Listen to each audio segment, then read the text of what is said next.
Hello साथियों, कैसे हो आप।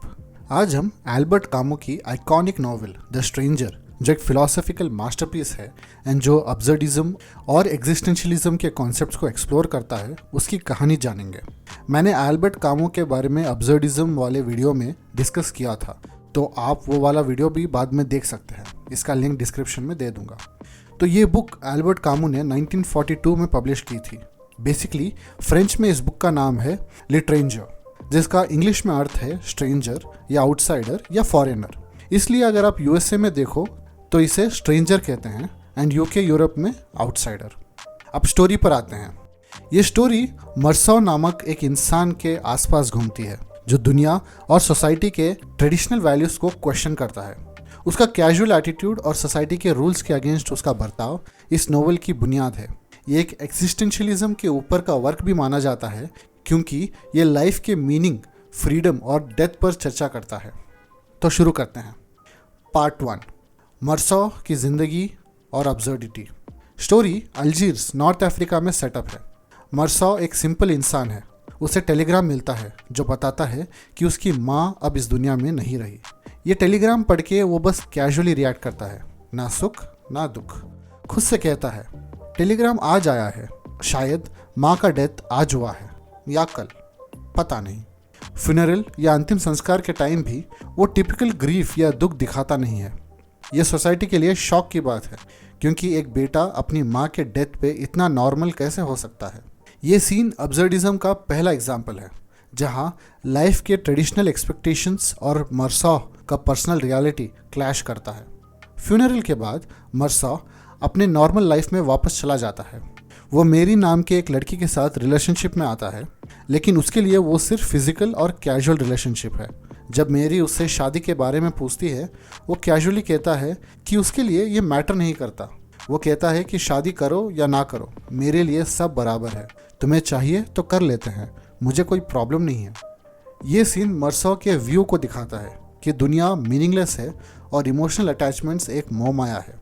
कुछ दिन बाद मर्सॉ की लाइफ में रेमंड नाम का एक कैरेक्टर आता है, जो एक शेडी या चालाक इंसान है।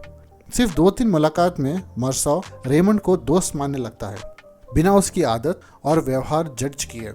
ये दिखाता है कि मर्सॉ के डिसीजन सोसाइटी के नॉर्म्स पर नहीं, बल्कि उसकी अपनी कन्वीनियंस पर डिपेंडेंट है। स्टोरी का क्लाइमैक्स यानी एंड तब आता है जब मर्सॉ रेमंड के साथ एक बीच पर जाता है, जहां रेमंड का पीछा 2 अरब इंसान कर रहे थे। रेमंड अपनी गन मर्सॉ को देता है।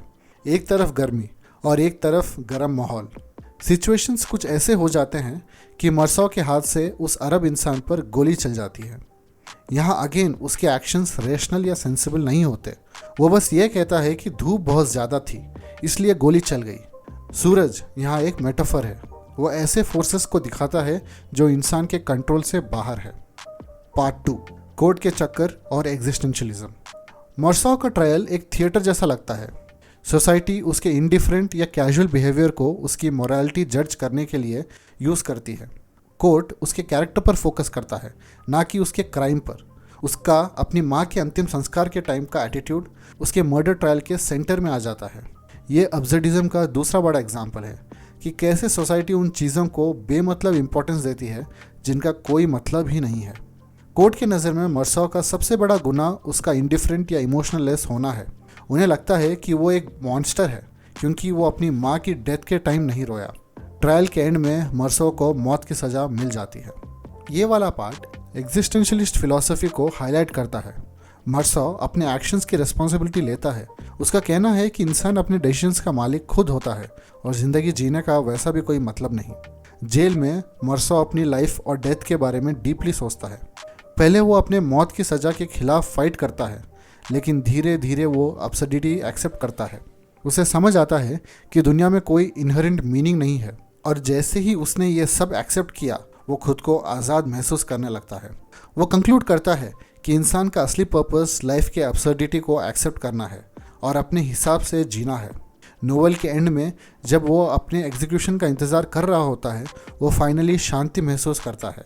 वो नेचर के साथ एक होने का एक्सपीरियंस करता है और डेथ को एम्ब्रेस करने के लिए रेडी होता है। तो बस ये था एल्बर्ट कामू की स्ट्रेंजर। जहां हमने देखा कि कामू का अब्सर्डिज्म कहता है कि दुनिया में कोई इनहेरेंट मीनिंग नहीं है। मर्साव का इंडिफरेंट एटीट्यूड और उसके डिसीजंस ये दिखाते हैं कि वो दुनिया के ट्रेडिशनल एक्सपेक्टेशंस को रिजेक्ट करता है, चाहे वो अपनी माँ के डेथ के लिए दुख ना दिखाना हो या अपने क्राइम के लिए जस्टिफिकेशन ना देना हो। मर्साव का कैरेक्टर खुलेआम दुनिया के ट्रेडिशनल वैल्यूज़ को चैलेंज करता है और अपने एग्जिस्टेंस का मीनिंग खुद डिफाइन करता है। इसका मैसेज क्लियर है, लाइफ की अब्सर्डिटी को एक्सेप्ट करो और अपने टर्म्स पर जियो। धन्यवाद।